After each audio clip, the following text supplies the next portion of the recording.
ആ ഒരു വലിയ സംഭവത്തിന് നമ്മൾ ഒരുങ്ങി റെഡിയാവുക. നമ്മൾ റെഡിയായി നിൽക്കുക. എങ്ങനെയാ റെഡിയാവേണ്ടത്? 4 വിഷയങ്ങൾ പ്രത്യേകം ശ്രദ്ധിക്കുക. അസ്സലവാത്ത്, നിസ്കാരങ്ങൾ കൃത്യമായി കൊണ്ട് നടക്കുക. വസ്വദഖ, ദാനധർമ്മങ്ങൾ ചെയ്യുക. ഞാൻ എന്താ പഠിച്ചോൻ എന്റെ 1000 ദിർഹം കിട്ടുന്ന ശമ്പളത്തിന് ഞാൻ എന്ത് സംഭാവന ചെയ്യും? നിനക്ക് 1 ദിർഹം കൊടുക്കാൻ പറ്റുമോ? കൊടുത്തു. 5 പറ്റുമോ? കൊടുത്തോ. 10 പറ്റുള്ളൂ കൊടുത്തോ. നിനക്ക് അത്രേ കഴിയുള്ളൂ, അത് മതി. നിനക്ക് 2000 3 എത്രയാ കിട്ടുന്നത്? അതിന്റെ കഴിവനുസരിച്ച് നിനക്ക് നീയും പഠിച്ചോനും മാത്രം അറിഞ്ഞാൽ മതി. റെസീറ്റില്ലാത്ത, നീയും മറ്റൊരാളും അറിയാത്തത്, ആരും അറിയുന്നില്ല നീ കൊടുത്തതാർക്ക കിട്ടിയതാർക്ക. ആ രീതിയിൽ പറ്റുമെങ്കിൽ അവനവന്റെ ശമ്പളത്തിന് സ്വതക്ക കൊടുത്തേക്ക്. അങ്ങനെ പിശാചിതിനൊന്നും സമ്മതിക്കൂല. ഇൻവെസ്റ്റ്മെന്റ് മാത്രമേ കാണുള്ളൂ, അല്ലേ? ഇങ്ങനെ റോട്ട് കൂടെ ഇറങ്ങി നോക്കിയാൽ ഇൻവെസ്റ്റ് ചെയ്യാൻ പറ്റുന്നത്, സമ്പത്ത് മൾട്ടിപ്ലൈ ചെയ്യാം. Live the ultimate luxury. നമ്മളെ നാട്ടിൽ നിന്ന് വരെ വരുന്ന പരസ്യങ്ങൾ അങ്ങനെയാണ്, പത്രങ്ങളിലൊക്കെ അല്ലേ? പ്രോപ്പർട്ടീസിന്റെ അൾട്ടിമേറ്റ് ലക്ഷറി. എന്താണ്? സ്വർഗത്ത് കിട്ടുന്ന സംഗതിയാണ് ഈ പറയണത്. Ultimate luxury. നീ ജീവിച്ചേക്കണം. ഇതാ ഞങ്ങളുടെ പ്രോപ്പർട്ടി, ഇത്ര ഗുണങ്ങൾ, ഇതാ ഞങ്ങളുടെ ഇങ്ങനെ ഹൈ റൈസ് ബിൽഡിങ്ങുകൾ. ഇങ്ങനെ മരണം എന്ന സംഗതി ഓർക്കാനേ നമുക്ക് വിടുന്നില്ല പിശാച്. കാരണം ഓർക്കാൻ സമയം വേണ്ടേ, ഓർമ്മ വരണ്ടേ മരിക്കുക എന്നുള്ളത്. അങ്ങനത്തെ ഒരു ലോകത്താണ് നമ്മൾ ജീവിക്കുന്നത്. നിസ്കാരം കൃത്യമായി കൊണ്ടു നടക്കുക, ദാനധർമ്മം ചെയ്യുക, വഖിറാഅത്തുൽ ഖുർആൻ, ഖുർആനോത്ത് ധാരാളം വർദ്ധിപ്പിക്കുക. റമദാൻ കഴിഞ്ഞ ശേഷം ഖുർആൻ തുറന്നു നോക്കിയിട്ടില്ല. നമ്മൾ ഈ മരണാനന്തരം ചർച്ച ചെയ്തിട്ട് കാര്യമില്ല. നമ്മൾ ഖുർആനുമായി ഒരുപാട് സമയം ചെലവഴിക്കേണ്ടവരാണ്. നമ്മുടെ റബ്ബുമായി, അള്ളാഹു നമ്മളോട് സംസാരിക്കല്ലേ. അത് എത്ര കണ്ട് നമ്മൾ ഓതുന്നുവോ അത്ര കണ്ട് അള്ളാഹുവിന്റെ മെഹബൂബിങ്ങളായിട്ട് മാറാം. അള്ളാഹുവിന്റെ അടുത്ത് എത്ര നമ്മൾ അടുക്കുന്നുവോ അത്രക്ക് അള്ളാഹു നമുക്ക് കാര്യങ്ങൾ എളുപ്പാക്കി തരികയാണ്. സുബ്ഹാനല്ലാഹ്. ഖിറാഅത്തുൽ ഖുർആൻ വർദ്ധിപ്പിക്കുക. പിന്നെ വകസറത്തു തസ്ബീഹ്, സുബ്ഹാനല്ലാഹും അൽഹംദുലില്ലാഹും അല്ലാഹു അക്ബറും ദിക്റുകളും വർദ്ധിപ്പിച്ചേക്കണം. ഇത് ഖബറിലെ അദാബിൽ നിന്ന് രക്ഷപ്പെടാനുള്ള മാർഗങ്ങളാണ്. ഖബർ ശിക്ഷ കിട്ടുന്ന കാരണങ്ങൾ: 1 അൽ കദിബ് വൽ ഖിയാന വൻ നമീമ വൽ ബൗൽ. ഹദീസിലൊക്കെ വന്ന സംഭവങ്ങൾ അടിസ്ഥാനപ്പെടുത്തിയിട്ട ഖബർ ശിക്ഷ കിട്ടാനുള്ള കാരണങ്ങൾ: 1 അൽ കദിബ്, നുണ പറയുന്നത്, വൽ ഖിയാന, ആളുകളെ വഞ്ചിക്കുന്നത്, വൻ നമീമ, ആളുകളെ സംബന്ധിച്ച് അരുതാത്തത് പറയുന്നത്. ടു സ്പീക്ക് ഇൽ ഓഫ് സമ്മൺ, നമീമത്ത് എന്ന് പറഞ്ഞാൽ ഗീബത്ത് പറയാം. ആള് മോശമാണ്. ആള് മോശമെന്ന് പറഞ്ഞാൽ ഞാൻ നല്ല ആളാണെന്നല്ലേ അർത്ഥം? അത് അള്ളാഹുവിന് ഇഷ്ടമാണോ? ഞാൻ നല്ല ആളെന്ന് പറയാൻ പറ്റുമോ? ഞാൻ നല്ല ആളാണോ മോശമാണോ അള്ളാഹുവിനല്ലേ അറിയുള്ളൂ. മലക്കുകൾക്ക് പോലും അറിയില്ല ഒരു മനുഷ്യന്റെ ഖൽബിനുള്ളിൽ കിടക്കുന്ന സംഗതി. ഇഖ്ലാസ് ഉണ്ടോ ഇല്ലേ എന്ന് മലക്കുകൾക്ക് എഴുതാൻ കിട്ടൂല. അതുകൊണ്ടാണ് നാളെ പരലോകത്തേക്ക് വരുമ്പോ ഒരു മനുഷ്യൻ ചെയ്ത സർവ്വ അമലും രേഖപ്പെടുത്തും. പക്ഷെ അള്ളാഹു ആ ക്വസ്റ്റ്യൻ ചെയ്യുക, ഈ ചെയ്തപ്പോ നിന്റെ ഉദ്ദേശം എന്തായിരുന്നു? മലക്കുകൾ അത് അറിഞ്ഞിട്ടില്ല, അല്ലെങ്കിൽ മലക്കുകൾ അത് തിന്മയിലാ രേഖപ്പെടുത്തുക. പക്ഷെ നന്മയിൽ രേഖപ്പെടുത്തിയിട്ട് നാളെ അള്ളാന്റെ മുമ്പിലേക്ക് ചെല്ലും. അള്ളാഹുവാണ് ക്വസ്റ്റ്യൻ ചെയ്യുന്നത്, നീ ഈ ചെയ്തത് ഇന്ന ഉദ്ദേശത്തിനല്ലേ? ഇവിടെ ഒന്നുമില്ല, പോയിട്ടുണ്ട്. നമീമത്ത് പറയാതിരിക്കുക, ആളുകളെ പറ്റി. അതൊക്കെ നാവിന് ഭയങ്കര ഇഷ്ടമാണ്. ഇതൊക്കെ പറഞ്ഞോളി എന്നല്ലേ നമുക്ക് പറയാൻ ശരീരത്തിന് ഇഷ്ടം. നാവിന് എന്തൊരു രസാന്നാ ബാക്കിയുള്ളവരെ കുറ്റം പറയാൻ. നമ്മളെ പറ്റി ആലോചിക്കണ്ടേ? നമ്മൾ എന്താണ്, നമ്മൾ എവിടെയാണ്? ഞാൻ എന്റെ ഖബറിലേക്ക് എന്നെ കൊണ്ടുപോയി വെച്ചാൽ റബ്ബേ എന്റെ ഹിസാബ് എന്താണ്? ഞാൻ ഈ പറഞ്ഞ വാക്കുകൾക്ക് ഞാൻ എങ്ങനെ അല്ലാഹുവിനോട് മറുപടി പറയും? ഞാൻ കേട്ടതിന്, ഞാൻ ചിന്തിച്ചതിന്. ഇതൊക്കെ മുഅ്മിനീങ്ങൾ ആലോചിക്കണ്ടേ? ഇതൊക്കെ രസമുള്ള ഏർപ്പാടുകളാണ്. പാടില്ല എന്ന് പറഞ്ഞ സംഗതിക്ക് അങ്ങനെയല്ലേ? വ്യഭിചാരം, കള്ളുകൂടി, ഒന്നിവാസം, നുണ പറയാ എത്ര ഈസിയാണ്. 10 മണിക്ക് എത്താന്ന് പറഞ്ഞു. ഇനി എവിടെ? ഞാനിതാ ഇപ്പതാ എയർപോർട്ട് റോഡൊക്കെ എത്തിയിട്ടുണ്ട്. എവിടെ? ഷഹാം എത്തിയിട്ടുണ്ടാവില്ല, ദുബൈന്ന് വരികയാണ്. നുണ പറയും എന്തൊരു എളുപ്പ. വഞ്ചിക്കുക, അതൊക്കെ ഭയങ്കര എളുപ്പമുള്ള സംഗതിയാണ്. ശരീരത്തിന് ഇഷ്ടമാണ്. ഗീബത്ത് നമീമത്തൊക്കെ അങ്ങനെയാണ്. അത് പറയണ്ടെന്ന് കേൾക്കണത് ഭ്രാന്തായിരിക്കും. അതൊക്കെ പറയണമെന്നല്ലേ വേദ പറയേണ്ടതെന്ന് അങ്ങനെയൊക്കെ തോന്നുന്ന ശരീരത്തിൽ ഹറാമാണ്, കുറ്റകരമാണ്. വിശ്വസിച്ചാലും ഇല്ലെങ്കിൽ എന്നൊക്കെ പറഞ്ഞ പോലെ ഇഷ്ടപ്പെട്ടാലും ഇല്ലെങ്കിലും ഇതാണ് ഹഖീഖത്ത്. പറയാൻ പാടില്ല. നമീമത്തുകൾ പറയരുത്. ആരും ആരെയും കുറ്റം പറയണ്ട. നമ്മളും അള്ളാഹുവുമാണ് ഹിസാബിന്റെ ആൾക്കാർ. നമ്മളെ പടച്ചോന ഹിസാബ്. ഒരു മഖ്ലൂക്ക് നമ്മളെ ഹിസാബ് ഏറ്റെടുക്കുന്നില്ല. അതുകൊണ്ട് നാവ് സൂക്ഷിക്കുക. വൽ ബൗൽ, നജസ് ശരീരത്തിലേക്ക് വരാതെ സൂക്ഷിക്കുക. ബൗൽ, കാരണം ബൗൽ എന്ന് പറഞ്ഞാൽ മൂത്രം എന്നാണ്. കാരണം 2 ഖബറിന്റെ അരികിലൂടെ അഷ്റഫുൽ ഖൽഖ് സ്വല്ലല്ലാഹു അലൈഹി വസല്ലം നടക്കുമ്പോഴാണ് റസൂലുള്ളാഹി സ്വല്ലല്ലാഹു അലൈഹി വസല്ലം പെട്ടെന്നൊരു ശബ്ദം കേട്ടു, യാ അല്ലാഹ് ഇന്നഹുമാ ലയുഅദ്ദബാൻ. ഈ ഖബറിൽ കിടക്കുന്ന രണ്ടാൾക്കും ശിക്ഷ കിട്ടുന്നുണ്ടല്ലോ. ഇവരെ ശിക്ഷിക്കപ്പെടുന്ന വിഷയമാണെങ്കിലോ വളരെ നിസ്സാരമാണ്.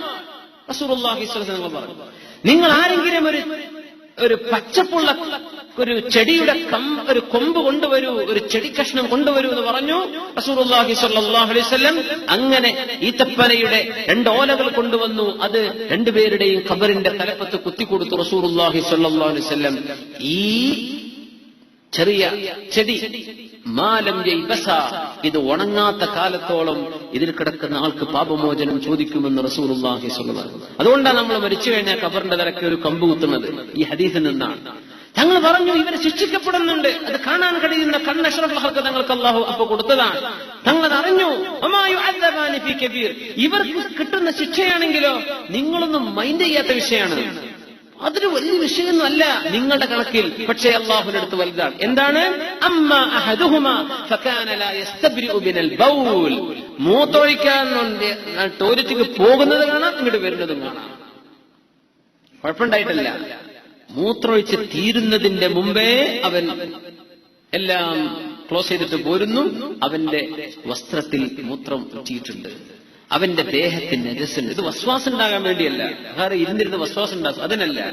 ശരീരത്തിൽ നിന്ന് അത് മുഴുവൻ പുറത്തു പോയിട്ടുണ്ടെന്ന് ഉറപ്പുവരുത്തുന്നതിന്റെ മുമ്പേ എഴുന്നേറ്റ് ചാടിക്കിടന്ന് ഓടിപ്പോരുന്നവർ. ആ മനുഷ്യൻ, ഇവർ രണ്ടുപേരിൽ ഒരാൾ അങ്ങനെ മൂത്രമൊഴിച്ച് ഓടുന്ന ആളായിരുന്നു. ശരീരത്തിൽ വസ്ത്രത്തിൽ നജസുണ്ടായിരുന്നു. ആ നനച്ചുകൊണ്ടാണ് ഇവൻ ഒന്നുകൊടുത്തത്. അങ്ങനെയാണ് ഇവൻ പള്ളിയിൽ കയറിയത്. അങ്ങനെയാണ് ഇവൻ കടന്നുറങ്ങുന്നത്. അങ്ങനെയാണ് ഇവൻ നടക്കുന്നത്. ഇവന്റെ കൂടെ പിശാചല്ലാതെ മലക്കുകൾ വരുമോ? നജസുണ്ടാകുമ്പോ മലക്കുകൾ എടുക്കോ? അങ്ങനത്തെ മനുഷ്യന് ശിക്ഷ കിട്ടുന്നുണ്ട്. മറ്റേ ആൾക്ക് പണി എന്താണ്? നമീമത്താണ്. മോശപ്പെട്ടത് പറഞ്ഞെടുക്കുക മനുഷ്യന്മാരെ കുറിച്ച്. അത് ഫോർവേഡ് ചെയ്യുക, അതിന്റെ ക്ലിപ്പ് കൊടുക്കുക, അത് ഇങ്ങോട്ട് അയച്ചു കൊടുക്കുക, അത് ഇവനെ അറിയിച്ചു കൊടുക്കുക, അത് ഇവനോട് വിളിച്ചു പറഞ്ഞു കൊടുക്കുക. സുബ്ഹാനല്ലാഹ്, മുഅ്മിനീങ്ങൾ ആലോചിക്കുക. കുട്ടികളിയല്ല ജീവിതം, ഇത് സീരിയസ് ആണ്. അല്ലാഹുവിന്റെ മുമ്പിൽ കയ്യും കെട്ടി മറുപടി പറയേണ്ടി വരും. നമ്മുടെ നമ്മുടെ ഓൾ സെൻസസ് ഇതിനെ സംബന്ധിച്ച് ദീസ് ആർ ഓൾ അക്കൗണ്ടബിൾ വിത്ത് അല്ലാഹ്. അല്ലാഹു തആല ഇതിനൊക്കെ ചോദ്യം ചെയ്യും മുഅ്മിനീങ്ങളെ. അങ്ങനത്തെ വിഷയമായിരുന്നു ഇവർ രണ്ടുപേരുടേതും. അതുകൊണ്ട് അവർക്ക് മഗ്ഫിറത്തിനെ ചോദിച്ചു റസൂലുള്ളാഹി സ്വല്ലല്ലാഹു അലൈഹി വസല്ലം. അപ്പോ ഖബർ ശിക്ഷ കിട്ടാനുള്ള കാരണം ഒന്ന് നുണയാണ്, നുണ പറയ കദിബ്, വൽ ഖിയാന വഞ്ചന, നമീമത്ത്, പിന്നെ അശുദ്ധിയായിട്ട് നടക്കുക, നജസ് ശരീരത്തിൽ കൊണ്ടു നടക്കുന്ന അവസ്ഥ ഉണ്ടാവുക. ഖബർ ശിക്ഷയിൽ നിന്ന് മോചനവും ഖബറിൽ ആശ്വാസവും കിട്ടണമെങ്കിൽ നിസ്കാരം നിലനിർത്തി കൊണ്ടുപോരെ, സുന്നത്ത് നിസ്കരിക്കാൻ പറ്റുന്ന ഒരു ധാരാളം വർദ്ധിപ്പിക്കുക, സ്വതക്ക ചെയ്യുക, വിശുദ്ധ ഖുർആൻ പാരായണം ചെയ്യുക, തസ്ബീഹ് പാരായണം ചെയ്യുക. പിന്നെ സൂറത്തുൽ മുൽക്ക് ഓതുന്നത് ഖബർ ശിക്ഷയിൽ നിന്ന് മോചനമാണെന്ന് റസൂലുള്ളാഹി സ്വല്ലല്ലാഹു അലൈഹി വസല്ലം. പക്ഷെ ഖബർ ശിക്ഷ എന്താണെന്ന്, എന്താണ് ഖബർ ശിക്ഷ, എന്താണ് ഖബറിൽ നടക്കാൻ പോകുന്നത്, എന്താണ് ആ ലോകം, ഇതൊക്കെ മഹാനായ ബറാഅ ഇബ്നു ആസിബ് റളിയല്ലാഹു തആല അൻഹു റസൂലുള്ളാഹി സ്വല്ലല്ലാഹു അലൈഹി വസല്ലം പറഞ്ഞ ദീർഘമായ ഒരു ഹദീസ് മഹാനായ ഇമാം ഹക്കീം റളിയല്ലാഹു അൻഹു മുസ്തദ്റക്കിൽ ഉദ്ധരിച്ചിട്ടുള്ള, മഹാനായ അഹ്മദ് റളിയല്ലാഹു അൻഹു ഉദ്ധരിച്ചിട്ടുള്ള ദീർഘമായ ഹദീസാണ്. അതിവിടെ ചർച്ച ചെയ്യാൻ സമയമല്ല, നമ്മൾ മറ്റൊരു സമയത്തിലേക്ക് മാറ്റിവെക്കുകയാണ് ഇൻഷാ അല്ലാഹ്. കാരണം എന്താണ് ഖബറിൽ നടക്കുന്നതെന്ന് അതിലൂടെ നമുക്ക് മനസ്സിലാക്കാൻ പറ്റും. നമ്മൾ ആ വിഷയത്തിലേക്ക് കടന്നിട്ടില്ല. പക്ഷേ ഈ വിവരം അറിയൽ ഇൽമിൽ ഏറ്റവും പ്രധാനപ്പെട്ടതാണ്. എന്താണ് മരണമെന്നും എന്താണ് അതിന് ശേഷമുള്ള ജീവിതമെന്നും എങ്ങനെ നമുക്ക് രക്ഷപ്പെടാൻ പറ്റുക. നമുക്ക് ഒരു വിഷയം ഇൻഷാ അല്ലാഹ് മുൻജിയാത്തുൽ ഖബർ, ഖബറിന് എങ്ങനെ ഖബർ ശിക്ഷയിൽ നിന്ന് എങ്ങനെ രക്ഷപ്പെടാൻ പറ്റും, അതൊരു വിഷയമാണ്. പിന്നെ അൽ മൂബിഖാത്തു ഫിൽ ഖബർ, ഖബർ ശിക്ഷ ലഭിക്കുന്ന മറ്റു ചില വിഷയങ്ങൾ എന്തൊക്കെയാണ്, അത് ചർച്ചയാവണം. പിന്നെ അൽ മുൻജിയാത്തു മിനൻ നാർ, നരകത്തിൽ നിന്ന് രക്ഷപ്പെടുന്ന വിഷയങ്ങൾ എന്തൊക്കെയാണ്. പിന്നെ അൽ മുദ്ഖിലാത്തുൽ ജന്ന, സ്വർഗ്ഗത്തിലേക്ക് നമ്മെ കടത്തിവിടാൻ കാരണമാകുന്ന ഗുണങ്ങൾ എന്തൊക്കെയാണ്. പിന്നെ സിറാത്തും മഹ്ശറും, കിതാബ് വലത് കയ്യിൽ കിട്ടണം, നന്മയുടെ തുലാസ് താൻ തൂങ്ങണം, ഇതൊക്കെ ചർച്ച ചെയ്യാനുള്ള വിഷയങ്ങളാണ്. നമ്മളൊരു ആമുഖം മാത്രമാണ്. മരണം അത് എങ്ങനെ ഏത് രീതിയിലെല്ലാം ജനങ്ങൾക്ക് നടക്കുന്നു, ബർസഖിലെ ലോകം എങ്ങനെയാണ്, അവിടുത്തെ രീതികൾ എന്തൊക്കെയാണ്. ചിലർക്ക് അല്ലാഹു ശിക്ഷ കാണിച്ചു കൊടുത്തതും ഖബറിലെ പാമ്പുകളും ഖബറിൽ തീ കണ്ടതും, എന്നാൽ മറുവശത്ത് അള്ളാഹുവിന്റെ ദീനിന് ഷഹീദായി പോയ മഹാന്മാർ അവരനുഭവിക്കുന്ന പച്ചയായ ജീവിതം. യാ അല്ലാഹ്, ആരാണ് ഇവർക്ക് അറിയിച്ചു കൊടുത്തത്? മനുഷ്യന്റെ ശരീരം തിന്നുന്ന ഈ പുഴുക്കൾക്ക് ആരറിയിച്ചു കൊടുത്തു? ഈ സ്വാലിഹായ മനുഷ്യന്റെ ശരീരം നീ തിന്നണ്ട, ഫാജിറായ മോശക്കാരനായ മനുഷ്യന്റേത് നീ തിന്നാൽ മതിയെന്ന് ആരറിയിച്ചു കൊടുത്തു? ഇനിയിപ്പോ മോശക്കാരനല്ലെങ്കിൽ പോലും ചിലരുടെ ശരീരം ദീഖയായി പോകും, മണ്ണിലേക്ക് അലിഞ്ഞു പോകും. അതൊന്നും മോശക്കാരാണെന്നതിനർത്ഥമില്ല, അതിനർത്ഥമല്ല. ഏതുപോലെ മരിക്കുന്ന സമയത്ത് ഒരാൾ കെലിമ ചൊല്ലുന്നു നമ്മൾ കേട്ടില്ലെന്ന് വിചാരിക്കുക, അതിനൊന്നും പ്രശ്നമല്ല. കെലിമ ചൊല്ലി മരിച്ചാൽ അയാൾ ഈമാനിൽ മരിച്ചുവെന്ന് കൂടുള്ള ആൾക്കാർക്ക് ബോധ്യപ്പെടാനുള്ള ഒരു അടയാളമാണ്. ചിലപ്പോൾ ചില ആളുകൾ മനസ്സിൽ പറഞ്ഞേക്കും, ചില ആളുകൾക്ക് പറയാൻ കഴിഞ്ഞില്ല. പക്ഷേ അഖീദ ഖൽബിൽ റസൂലുള്ളാഹി സ്വല്ലല്ലാഹു അലൈഹി വസല്ലം പറഞ്ഞിട്ടുള്ള ഒരു ഹദീസ്, ആരെങ്കിലും മരിക്കുന്ന സമയത്ത് യശ്ഹദു അല്ലാ ഇലാഹ ഇല്ലല്ലാഹ്, മരിക്കുന്ന നേരത്തെ ഷഹാദത്ത്, മൻ മാത വഹുവ യഅലമു, ഒരു ഹദീസ്. മറ്റൊരു റിവായത്ത് മൻ മാത വഹുവ യശ്ഹദു ലാ ഇലാഹ ഇല്ലല്ലാഹ് ദഖലൽ ജന്ന. ലാ ഇലാഹ ഇല്ലല്ലാഹ് എന്ന് വിശ്വസിച്ചുകൊണ്ട് ഒരാൾ മരിച്ചാൽ, ലാ ഇലാഹ ഇല്ലല്ലാഹ് എന്ന് അറിഞ്ഞുകൊണ്ട് ഒരാൾ മരിച്ചാൽ അവൻ സ്വർഗത്തിൽ കിടക്കുമെന്ന് അഷ്റഫുൽ ഖൽഖ് സ്വല്ലല്ലാഹു അലൈഹി വസല്ലം. പക്ഷെ അതൊരാൾ നാവ് കൊണ്ട് പറഞ്ഞാൽ മാഷാ അല്ലാഹ്, അതൊരു നല്ല കാര്യമാണ്. പക്ഷെ ഒരാൾ പറഞ്ഞില്ല എന്ന് വിചാരിക്കുക, എന്റെ ഉമ്മ കലിമലിട്ടില്ല എന്ന് വാപ്പ അതൊന്നും പറയരുത്. അതൊന്നും നമുക്കറിയില്ല. ചില ആളുകൾ അങ്ങനെ പറയില്ല. ചില നമ്മൾ കേൾക്കും, ചിലത് കേട്ടില്ല എന്ന് വരും. ചിലപ്പോ കുറെ സമയം മുമ്പ് പറഞ്ഞിട്ടുണ്ടാവും, നമ്മൾ ആരോട് അടുത്തുണ്ടാവില്ല. എങ്ങനെ മുഅ്മിനീങ്ങളെ, നമുക്കൊരു പനി ബാധിച്ചാൽ ഒരു ഫോൺ ആൻസർ ചെയ്യാൻ പറ്റുമോ? നല്ല തലവേദന വയറുവേദന ഉണ്ടെങ്കിൽ നമുക്ക് വല്ലതും മിണ്ടാൻ പറ്റുമോ? മരണത്തിന്റെ സക്കറാത്ത് എന്താണ്? ആ നേരത്തെ വായ തുറക്കാൻ പറ്റുമോ? സംസാരിക്കണമെങ്കിൽ എന്തെല്ലാം ഫംഗ്ഷൻ നടക്കണം ശരീരത്തിൽ, അതിന് മാത്രമുള്ള ഹിമ്മത്ത് ഉണ്ടാവോ? ചില ആളുകൾ ഹൃദയത്തിലായിരിക്കും, ദിക്റിലായിരിക്കും, അള്ളാഹുവിനെ കുറിച്ചുള്ള ചിന്തയിലായിരിക്കും. വന്നൂബിൽ മുഅ്മിനീന ഖൈറ, എല്ലാ മുഅ്മിനീങ്ങൾക്കും നന്മയാണെന്ന് മാത്രമേ നമ്മൾ വിചാരിക്കാവൂ. ഇതാണ് റസൂലുള്ളാഹി സ്വല്ലല്ലാഹു അലൈഹി വസല്ലം പഠിപ്പിക്കുന്നത്. അള്ളാഹു നമ്മയൊക്കെ സലാമത്താക്കി തെരുമാറാകട്ടെ. صلوا على النبي محمد وآله. اللهم صل على سيدنا محمد وعلى آل سيدنا محمد وبارك وسلم عليه. اللهم صل على سيدنا محمد وعلى آل سيدنا محمد وبارك وسلم عليه. ഒരുപാട് സ്വലാത്ത് നമ്മുടെ ഹബീബിന്റെ ഹളറത്തിലേക്ക് എത്തും. അള്ളാഹു എത്തിച്ചു കൊടുക്കട്ടെ, അവിടുത്തെ അള്ളാഹു സന്തോഷിപ്പിക്കട്ടെ.